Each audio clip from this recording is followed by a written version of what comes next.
Choses qui Mais changent et pour le mal. alors? Mais la France n'est-elle justement pas suffisamment grande pour se permettre le luxe d'avoir Non, madame. une ressortissante Non. qui s'appelle Zineb? Non, madame, la France n'est pas Pourquoi suffisamment pas? grande. Ah bah non, moi, la moi France... je le pense. Et alors... Quand même, il ne faut pas être naïf. Ce que vous pointez, ce sont les prénoms musulmans. Oui. Mais... Alors, mon prénom est celui de la fille du prophète et je suis athée, mais athée au dernier degré. Et donc ce n'est un marqueur de rien du tout. Mais évidemment, Ce n'est on peut pas la thèse du livre de Pas tous en même temps. Monsieur Zemmour. Gérard, pas tous en même Le livre temps. de Monsieur Zemmour, on peut le résumer en une phrase. Si vous aimez la France, haïssez tout le reste. Monsieur Zemmour ne supporte pas les différences, c'est-à-dire il ne supporte pas ce qui n'est pas comme lui. Il ne supporte pas les étrangers, il ne supporte pas les femmes, il est misogyne, il ne supporte pas les gays, il déteste la différence. Et donc il se ramasse sur ce qu'il croit être son identité. Voilà. En fait, vous tirez, vous voulez mettre vos lecteurs en garde contre tout azimut, hein. L'islamisation, l'universalisation, l'européanisation, la communautarisation.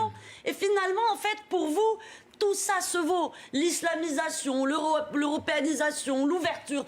C'est ça que je trouve en fait dangereux aujourd'hui, puisque ce qui s'est passé il y a 10 siècles, s'est passé il y a 10 siècles. Mais aujourd'hui, ce que vous prenez finalement, c'est une fermeture au nom d'une réinterprétation de l'histoire, tout en faisant l'amalgame, par exemple, entre l'Europe et les hordes islamiques. Je me demandais à quoi vous servez, monsieur Zemmour. Très sincèrement, je pense que vous servez à rien. Je pense que vous êtes nuisible. Parce que l'idéologie que vous véhiculez, laissez-moi terminer, elle a juste pour objet et pour effet de diviser les Français. Qu'est-ce que vous faites concrètement pour les gens, pour les Français? Est-ce que vous êtes comme moi, avocate? Est-ce que vous défendez des gens devant les juridictions pour leur permettre d'obtenir des droits? Rien du tout. Vous écumez juste les plateaux de télévision. C'est tout ce que vous faites en essayant de vendre votre livre. Je vous dis que le discours que vous tenez est un discours qui consiste continuellement à jeter de l'huile sur le feu sans qu'il y ait un résultat concret.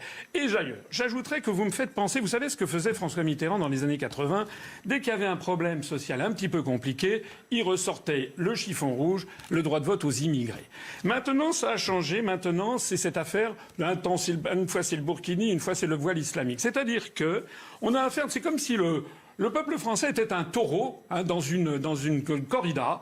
Alors il a d'abord les banderilles, le traité de Maastricht, et puis le traité de Lisbonne, et puis le rapport des grandes orientations des politiques économiques, etc. Donc le taureau commence à être fatigué. Et puis voici Monsieur Zemmour. Monsieur Zemmour qui est avec son voile, comme le torero, olé. Et olé, c'est-à-dire que le taureau fonce vers la muleta, vers le voile que vous agitez. Il est l'homme par qui le scandale arrive. Aime-t-il cette odeur de soufre qui l'accompagne à chacune de ses sorties? Est-il un intellectuel incompris qui tente une analyse de la société si juste qu'elle dérange et provoque des secousses? Est-il un journaliste, un historien, un pamphlétaire?